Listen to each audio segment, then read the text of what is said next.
Moïse prit de l'huile d'onction et du sang qui était sur l'autel. Il en fit l'aspersion sur Aaron et sur ses vêtements, sur les fils d'Aaron et sur les vêtements, et sur leurs vêtements.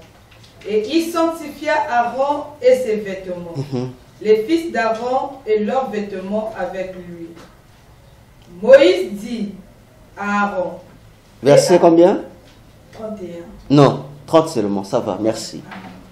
Amen. Je vais lire le troisième passage. Hébreux 12, verset 13. Commençons même par le verset 12. Hébreux 12, verset 13 jusqu'au verset 17. Hébreux 12, verset 12 jusqu'au verset 17. L'apôtre Paul déclare: fortifiez donc vos mains languissantes et vos genoux affaiblis, et suivez avec vos pieds des voies droites, afin que ce qui est boiteux ne dévie pas, mais plutôt se raffermisse. Recherchez la paix avec tous et la sanctification, sans laquelle personne ne verra le Seigneur. Veillez à ce que nul ne se prive de la grâce de Dieu, à ce qu'aucune racine d'amertume poussant de rejetant ne produise du trouble, et que plusieurs n'en soient infectés. À ce qu'il n'y ait ni impudique, ni profane, comme Ésaü, qui, pour un mets, vendit son droit d'aînesse. Vous savez que plus tard, voulant obtenir la bénédiction, il fut rejeté, quoiqu'il la sollicita avec larmes, car son repentir ne put avoir aucun effet. Amen. Ajoutons un quatrième verset que nous n'allons pas lire, tout le chapitre de Jean 4. Parce qu'avant qu'aujourd'hui, nous n'allons pas rentrer comme ça dans le culte. Ceux qui vérifient l'heure, en tout cas aujourd'hui, ça vous regarde. On a 4 passages. Dans le premier passage, les puissants nous disent qu'on interpelle les familles des peuples de la terre. On dit aux familles des peuples de la terre de s'approcher devant Dieu, on dit avec leurs ornements sacrés. Alléluia. Amen. De s'approcher devant Dieu, on commence d'abord à dire apporter des offrandes pour entrer dans ses parvis. C'est-à-dire, le parvis, c'est la cour de la maison de l'Éternel. Une fois qu'ils sont là, dans la maison de l'Éternel, on leur demande de se présenter avec leurs ornements sacrés. Mais si nous réfléchissons bien avec les puissants, les seules personnes autorisées de se prosterner devant Dieu avec des ornements sacrés, c'étaient les sacrificateurs. Nulle part dans la Bible, tu verras le peuple est venu avec des ornements sacrés. Il n'y en avait pas. C'était des éléments qui appartenaient aux sacrificateurs. Pourtant, on commence l'appel par les familles des peuples de la terre. Mais lorsque ces familles arriveront devant l'Éternel, on leur demande de devenir des sacrificateurs. C'est pourquoi nous avons lu Lévitique 8, le verset 30. On explique, ces ornements sacrés, c'était quoi? Lévitique explique, c'était des vêtements pour le souverain sacrificateur et les sacrificateurs. Si vous lisez tout le chapitre, vous allez encore avoir des détails. Donc, les habits que portaient les sacrificateurs, c'est-à-dire les serviteurs de Dieu qui œuvraient dans le temple, Pour Dieu, c'était des ornements sacrés. C'est pourquoi Moïse n'a non seulement oint les individus, mais également ces vêtements-là avec l'huile d'onction. Alléluia.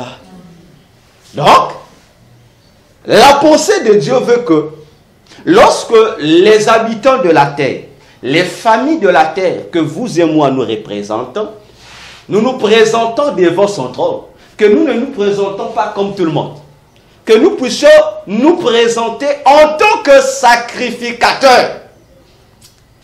Et si tu es sacrificateur, c'est-à-dire si tu te présentes devant Jésus avec l'identité de serviteur ou de servante, automatiquement, il faut que tu aies les vêtements sacrés.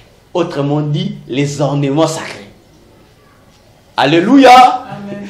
Parce que le sacrificateur qui n'avait pas ses vêtements sacerdotaux avec lui, n'avait pas accès à la présence de Dieu.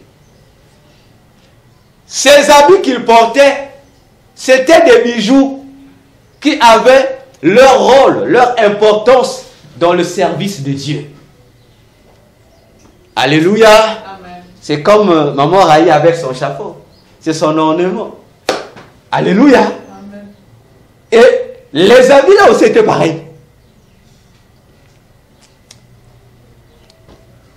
Hébreux dit, que nous avons lu, dit, nous les enfants de Dieu, tels que nous sommes réunis comme ça, on nous demande de veiller à ce que personne au milieu de nous ne soit privé de la grâce de Dieu. On dit de veiller, on n'a pas dit dormir. Donc on dit veiller ici. Bon, dans notre français courant, on va dire, faut surveiller les frères et les sœurs. Pour voir s'il y a quelqu'un qui n'est pas prêt à pouvoir être écarté de la bénédiction que Dieu veut déverser au milieu de nous. On dit, il faut veiller. Alléluia. Il faut voir si le frère ou la sœur qui est à côté de toi a des ornements sacrés ou pas. S'il n'en a pas, il faut lui dire, mets ses ornements sacrés. Enfin, Jean 4. Jésus fait la conclusion. Nous connaissons tous l'histoire, la rencontre entre Jésus et la femme samaritaine. Ce n'est pas une histoire à rappeler au peuple. Comme j'ai toujours dit, si nous réfléchissons bien dans cette histoire-là, Jésus était hors sujet. Il a beaucoup été hors sujet. Alléluia. Parce que les choses que lui disait la femme samaritaine n'avaient rien à voir avec les choses que Jésus disait à cette dame-là. La femme-là disait autre chose, Jésus aussi lui disait autre chose. Parce que vous n'avez peut-être jamais fait attention à ça. La femme présente à Jésus la vie sociale. Jésus, l'affaire de l'eau. Mais comment le discours qui concerne l'eau va quitter l'eau pour devenir une affaire du culte? Comment ça? La femme a dit à Jésus, le puits d'eau, ce puits d'eau appartient à notre ancêtre Jacob. Alléluia. Amen. Jésus aussi dit à la femme, moi aussi je te fais comprendre que moi aussi je suis un puits d'eau. Si je te donne l'eau de ton grand-père Jacob, si tu bois, tu auras encore soif. Mais le puits d'eau qui est en moi, si je te donne de cette eau, tu n'auras plus soif. Alléluia. Et qu'est-ce que Jésus va faire pour introduire un hors sujet? Alléluia. Il introduit l'affaire des montagnes du culte. Il dit, vous les Samaritains, il dit, vous adorez ce que vous ne connaissez pas. Alléluia. Il dit, vous les Samaritains, vous adorez ce que vous ne connaissez pas. Mais pourtant, les Samaritains et les Juifs ont un même ancêtre Jacob. Ils sont dans un même pays. Mais les Samaritains, eux, la femme va dire à Jésus, oh, mais nous aussi, on a notre lieu de culte. Notre lieu, c'était la montagne de Garizim, où eux, ils avaient aussi bâti leur maison de Dieu, où ils passaient les cultes. Tandis que le lieu exigé, après, c'était Jérusalem. Parce que lorsque le peuple d'Israël est rentré pour la première fois à Canaan, ils sont rentrés là-bas. Donc l'endroit qu'on appelait plus tard Samarie, c'est cet endroit-là où ils sont rentrés. Et c'est là que a commencé le premier temple de Dieu, qu'il fallait bâtir l'autel de Dieu sur le mont Ébal. C'était là, à cette région-là. Et plus tard, c'est Dieu qui va changer la chose pour dire que désormais, mon temple ne sera plus à cet endroit, à Samarie, mais mon temple sera désormais à Jérusalem. C'est Dieu qui a effectué ce changement. Mais les Samaritains sont restés avec l'ancien endroit, mais oublions que le nouveau endroit avait été donné. Donc eux ne voulaient plus aller à l'endroit indiqué désormais pour rester dans l'ancien endroit où Dieu n'était plus. Et Jésus va dire, vous vous adorez ce que vous ne connaissez pas, mais nous, les Juifs, nous adorons ce que nous connaissons. Et il ajoute, le salut vient des Juifs. Alléluia. Ce matin, nous voulons célébrer notre culte. Comme je disais tout à l'heure, je ne désire pas voir quelqu'un qui soit venu ici et qui ne sache pas adorer le Dieu qu'il prétend adorer. Parce que le culte n'est pas une formalité. C'est-à-dire, on sait que on va arriver au culte, on va commencer intercession, modération, prédication, on va danser, après on a fini. Non, ça c'est une formalité. Non, le culte n'est pas ça. On ne vient pas remplir une fiche, on remplit, non. Le culte n'est pas aussi une habitude, parce que c'est dimanche. Non. Le culte n'est pas aussi une contrainte. Ah, si mon quiz est fait, ah bon, mon quiz kaka. Église, faisons attention. Alléluia. L'église, plutôt, le culte c'est quoi? Le culte, c'est la création d'une vie.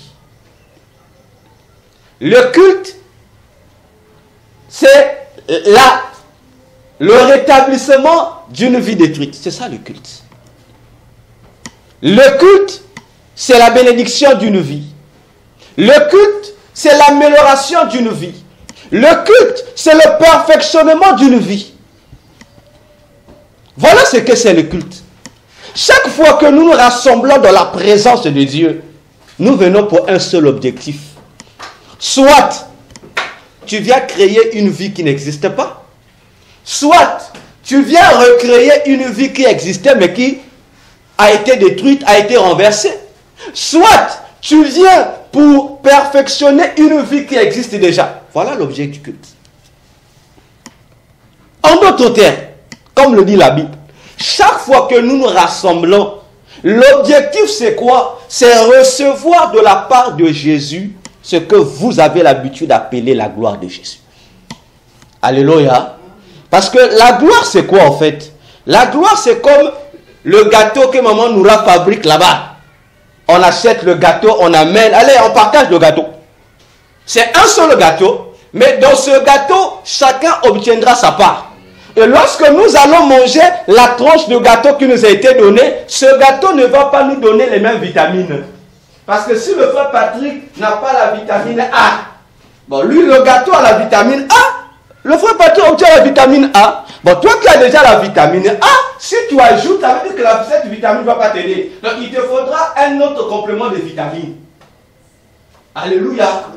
Et lorsque nous nous réunissons ainsi, si nous avons des ornements sacrés, ça veut dire que ce qui va composer la gloire de Dieu, ce n'est pas Jésus, c'est toi et moi. Parce que toi, tu penses qu'on dit la gloire de Dieu. Mais la gloire de Dieu, c'est quoi? Jésus dit, bon, vous aurez besoin de quoi? Mais pour que Jésus nous donne ce dont nous avons besoin, il faut que toi, tu dis, Jésus, moi ici j'ai la farine. Alléluia. La sœur avait dit, Jésus, moi j'ai le sucre. Maman nous a dit, Jésus, je suis le cuisinier. Et on présente à Jésus tous les condiments possibles. Et Jésus, à son tour, il prend, il sait que les conditions sont réunies. Et lui, nous aide seulement à compléter ce qui manque pour qu'en retour, nous soyons bénis les uns les autres. Et si ce matin, tu ne sais pas ce que tu es venu faire, en tout cas, s'il te plaît, tu n'es pas digne d'être au milieu de nous. Les chants, les paroles que tu dois déclarer sont une bénédiction pour quelqu'un ici. Parfois, tu ne te rends pas compte. Tu te dis, frère, arrêtons de faire comme les païens. Amen. Si tu n'es pas pour toi, pas le Saint-Esprit, le culte c'est pour ceux qui ont l'esprit. Et ceux qui ont l'esprit, chaque fois qu'ils se rassemblent, ils ont une mission obligatoire. Amen. Que ce que Dieu a mis en toi, ce que le Saint-Esprit met en toi, comme don ou je ne sais pas quoi, doit être capable d'agir. Ce n'est pas seulement l'affaire du modérateur ou du pasteur. Non! Ton rôle de flamme de feu, c'est quoi? Si toi tu bénéficies seulement de la flamme de feu des autres, maintenant, quel jour ta flamme là aussi va servir aux autres? Non, ce matin, moi je veux vivre la bénédiction. Si toi tu veux une bonne chose, en tout cas, laisse-nous. Va te fâcher contre moi dehors. Pas de souci. Mais au moins, le frère ou la soeur qui a besoin de ta bénédiction a été béni. Amen. Je vous dis encore une vérité avant qu'on commence encore. Donc vous pensez que la bénédiction là, c'est... Mais parfois ta bénédiction à toi ne va pas passer par l'apôtre. Parce que toi tu dis, tu attends seulement, on va prêcher. Parfois la bénédiction que le prédicateur pourra libérer va servir qu'à une autre personne. Amen. Mais ta bénédiction à toi dépend parfois d'un petit enfant qui sera dehors là-bas qui va chanter. Alléluia. Amen. Remettons le culte de Dieu à sa place. Je veux que ce matin, que chacun réalise qu'il est venu adorer Jésus. Aussi vrai qu'il connaît Jésus. Ne sois pas Bartimée. Ah non. Bartimée a été guéri.